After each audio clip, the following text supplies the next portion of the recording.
Hi, this is Andrew. I'm the property advisor. In this video, I'm going to share with you how to buy a property without losing your shorts. We all don't want to do that, do we? After 30 years of showing people property, there's stuff that you learn, and I'm going to share that with you in these two videos. So it's two parts. This first part, I have 5 pointers. The 5th pointer is absolutely essential. If you want to get your offers accepted, you don't just want to write contract after contract and not get them accepted.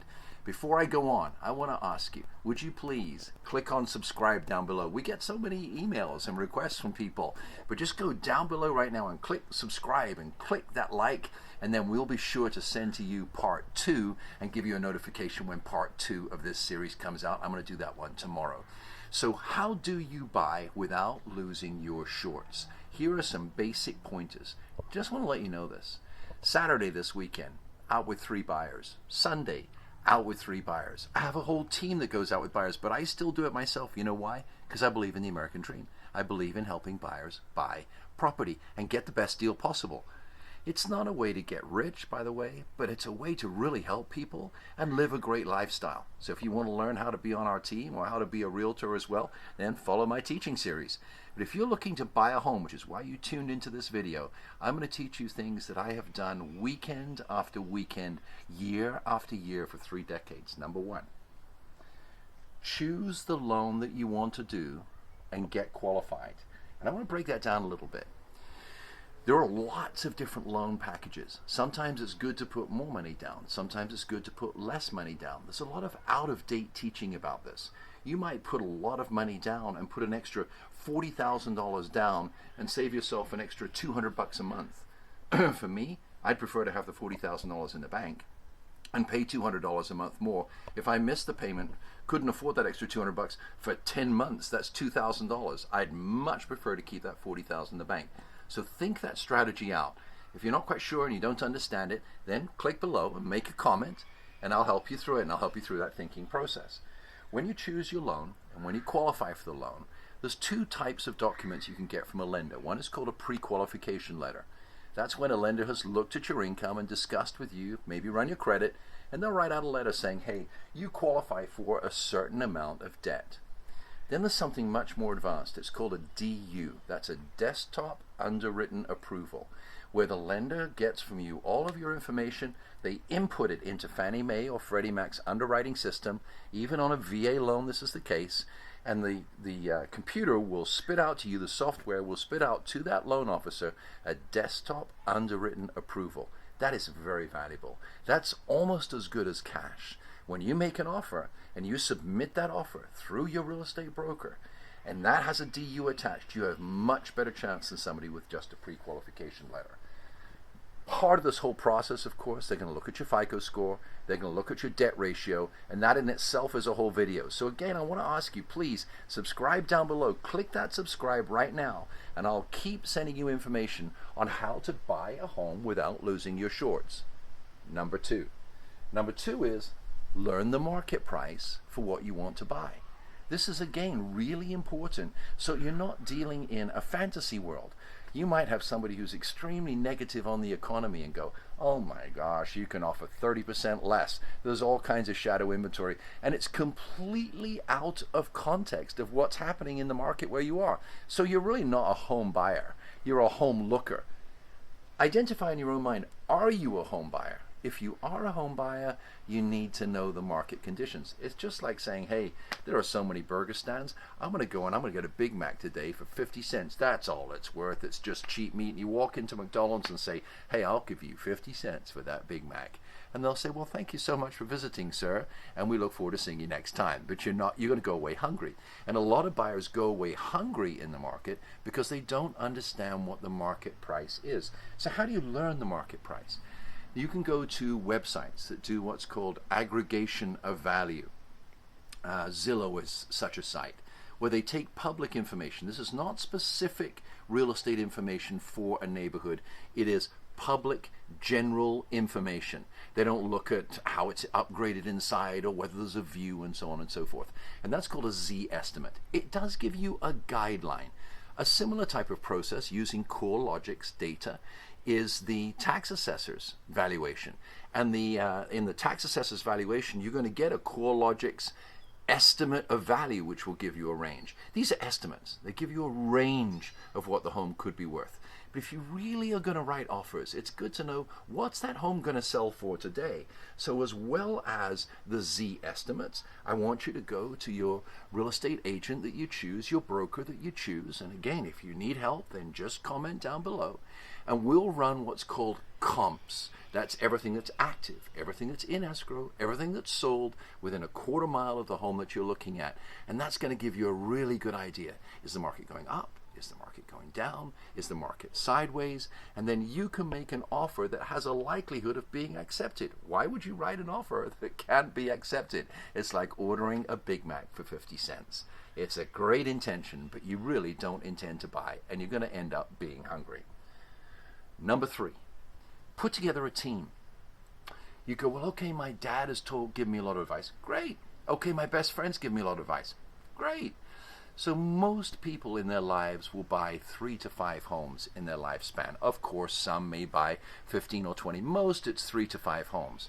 If you pick yourself the right real estate partner, you're going to find somebody who has done at least 500 transactions, 400, 600 transactions. You learn a lot from that. What to do, what not to do. What could go wrong, what should go right. So put together a team. When you do put together your team, you need a lender who's on your side. This doesn't mean Bob, who you go bowling with. It's somebody who consistently closes loans in the category that you're borrowing in. If you're dealing with a guy who does investor loans for millions of dollars and you want to do down payment assistance, he's probably the wrong guy. Find somebody who consistently does down payment assistance. Find the dentist to match your tooth. Okay? So you don't go to a heart surgeon when you need to have a tooth pulled out. So the same with lending. Find a lender who's in the marketplace that specializes in the type of loan that you need. Secondly, you want to find a realtor, a broker, or a real estate agent who is qualified by experience. It doesn't matter what they look like. It just shocks me how somebody chooses somebody because they're pretty, or chooses somebody because they got muscles or whatever. That has nothing to do with anything.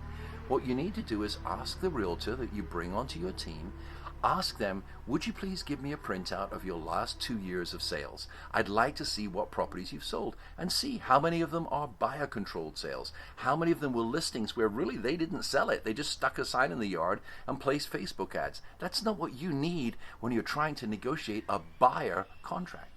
Sometimes you'll look for a realtor or you'll respond to a Facebook ad, for example, and the ad might be run by a big team. And the people who are all over the ads on the team, you'll never see them, but it'll be somebody who's had their license for 6 months, who's closed maybe 2, 3, 5 transactions. Guys, you're going to spend $500,000, $400,000. Make sure that you're with somebody who's actually going to be your realtor. And make that team, connect the realtor with the lender, put together that package so that you really know what you're buying and you don't overpay and you don't lose your shorts. Number 4, what do realtors cost? A lot of people are afraid to speak to a realtor because they think they're going to cost money. If you're a buyer, it does not cost you money to bring a realtor onto your team. That realtor does not charge you a commission fee. They should not charge you a fee at all. If they do, you need to run 1,000 miles. That realtor gets a portion of the commission from the listing agent. That's the person with the sign outside. The job of this buyer's agent is to have a fiduciary relationship with you, to honor you, to respect you, to work hard for you, and to negotiate the right deal for you as a buyer. So make sure that you understand you don't pay that realtor. Now, some realtors will ask you to sign a buyer's contract. I've never done that in 30 years. My colleague Sam crazy. I believe in integrity. I believe if I show you a home and I take you out weekend after weekend, all I ask you is if I show you the home and if I find that home for you, will you write the contract through me? That's just integrity. Every now and again you find somebody who doesn't have an integrity, that's okay. But I'm not going to be a manipulative person just because I'm afraid of losing some money. Like I say, this isn't a way to get rich. This is a way to help people. This is a way to help people make good decisions. So, what do realtors cost? You shouldn't pay as a buyer. So go find yourself a good realtor who's qualified. And this doesn't mean your hairdresser's best friend or somebody does it part-time in between whatever. It's somebody who's committed, to the real estate business. How do I buy a home without losing my shorts? Here comes number 5 on this 2-part series. Again, I want to encourage you. Click that subscribe down below because I've got 5 more pointers tomorrow. Here we go. Know your local market conditions. This is different to learning the price, learning the conditions, okay? There are things called buyer closing costs. When you buy a home, you've got a down payment, unless you get down payment assistance.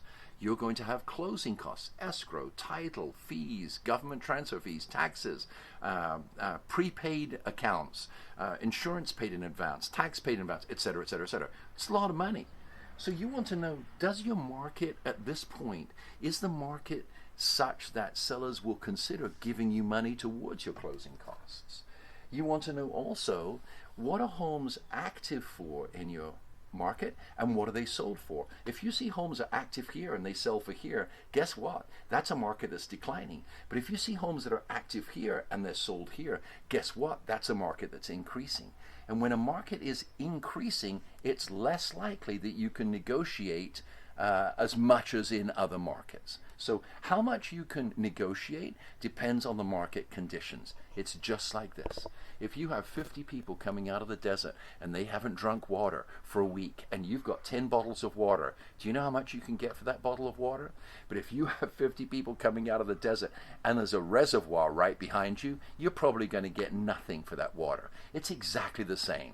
Is there a lack in your community for properties that you are looking for? And if they are, the market conditions are accelerated. They're benefiting the seller. Or are the market conditions benefiting the buyer, where homes really aren't selling, or they're selling for less than the homes that are active?